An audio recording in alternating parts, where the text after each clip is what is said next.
देखो law of reflection में ये होगा कि हमें एक फिगर बना के दिखाना पड़ेगा। ये मिरर है, ये इंसिडेंट रे, इंसिडेंट और नॉर्मल के बीच में जो बनना है वो एंगल ऑफ इंसिडेंस या फिर आई से हम डिनोट कर सकते हैं। नॉर्मल और रिफ्लेक्टेड रे के बीच में जो एंगल बनेगा वो एंगल ऑफ रिफ्लेक्शन हो जाएगा। अब हमें इसके दो लॉ लिखने की, ये बनेगा कैसे, रिफ्लेक्शन होता कैसे है।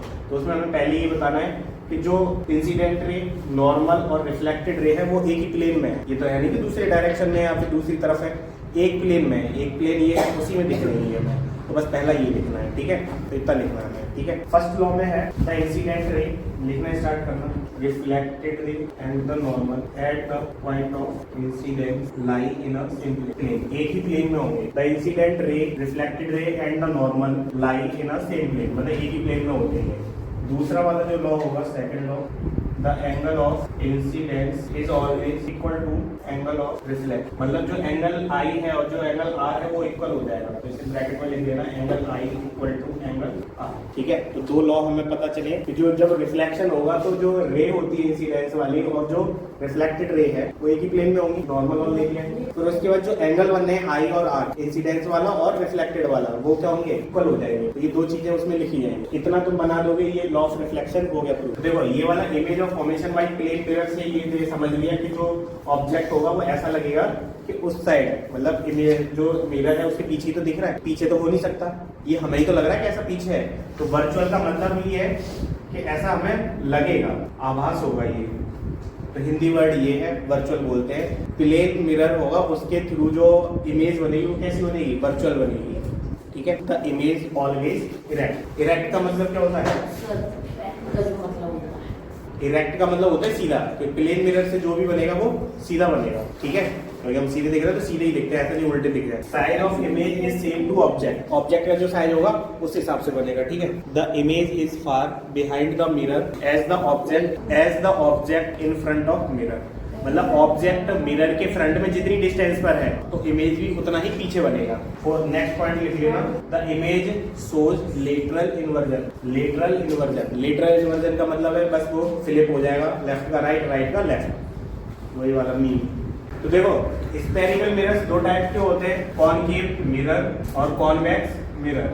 मतलब जिसका सरफेस कर्व टाइप का होगा वो स्फेरिकल मिरर बोल दिए जाएंगे। दो टाइप के, कॉनकेव, कॉन्वेक्स। कॉनकेव में जो रिफ्लेक्शन वाला पार्ट होगा वो अगर कर्व है, रिफ्लेक्शन वाला पार्ट है वो अगर कर्व दिख रहा है, वो अंदर की तरफ दिख रहा है तो कॉनकेव। जिसमें कर्व वाला पार्ट बाहर की तरफ है, मतलब अंदर की तरफ पॉलिश हो जाए जिसमें, वो कॉन्वेक्स बोल दिया जाएगा।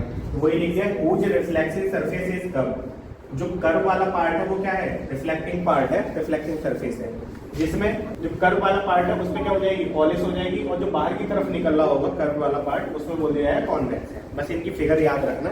देखो अब जैसे उसका समझो, जैसे चम्मच होती है, दोनों तरफ से चमक रही है, वो रिफ्लेक्टिंग सरफेस दोनों बन सकते हैं। तो अंदर की तरफ बनेगा वो कौन सा बनेगा और बाहर की तरफ बनेगा वो कौन सा बनेगा, अंदर की तरफ कॉनकेव बन जाएगा। अंदर की तरफ अगर बाहर की तरफ पॉलिश कर दो इसको, मतलब बाहर की तरफ चम्मच पर पॉलिश कर दो तो ये कॉनकेव बन गया। और बाहर वाला अगर सरफेस तुम्हें दिखाना है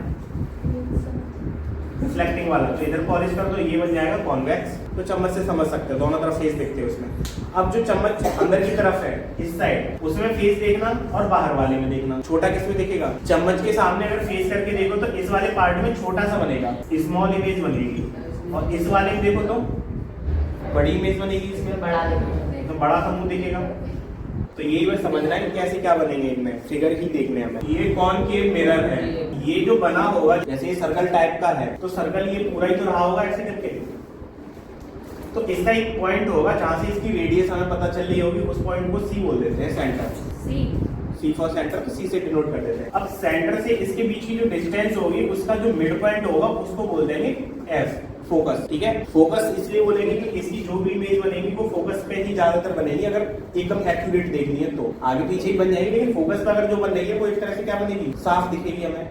सेंटर वाली क्या होगी, सेंटर वाली जो होती है वो इक्वल उसी लेंथ की बन जाती है अगर सेंटर पे कोई ऑब्जेक्ट रखा हुआ है तो ये कुछ उसके वो रूल है जो अभी लिखवाएंगे। अब इसमें क्या होता है, जैसे कोई लाइन जा रही है, ठीक है, वो फोकस से होके जाएगी, मतलब कोई पैरेलल लाइट आई वो फोकस से होके निकल जाएगी, दोनों तरफ से आ सकती है। तो पहला रूल उसमें यही है, कोई भी जितनी बना पाओ उतनी बहुत सारी आएंगी। तो हम इमेज बना रहे हैं कि ऐसी ही कुछ बनेगी। ये जो एक्सिस होगा इसका नाम दिया गया है प्रिंसिपल एक्सिस, कुछ नाम है उनके नाम याद रख लो। फोकस और मिरर के बीच की जो डिस्टेंस होगी उसको क्या बोल दोगे, इसको बोल दोगे फोकस लेंथ। ये जो सेंटर था, सेंटर से इसके बीच की डिस्टेंस को क्या बोला जाएगा, रेडियस बोल देंगे, इसको कर्वेचर बोल देते हैं। कि ये जो कर्व है इस कर्व की रेडियस क्या है, तो रेडियस ऑफ कर्वेचर बोल दिया जाएगा। और यहाँ पे जो एक्सिस इस पॉइंट पे जहाँ पे मिलेगा इस मिरर से, उसको बोल दिया जाएगा पोल। ठीक है, ये सब उसमें ही बनेगा।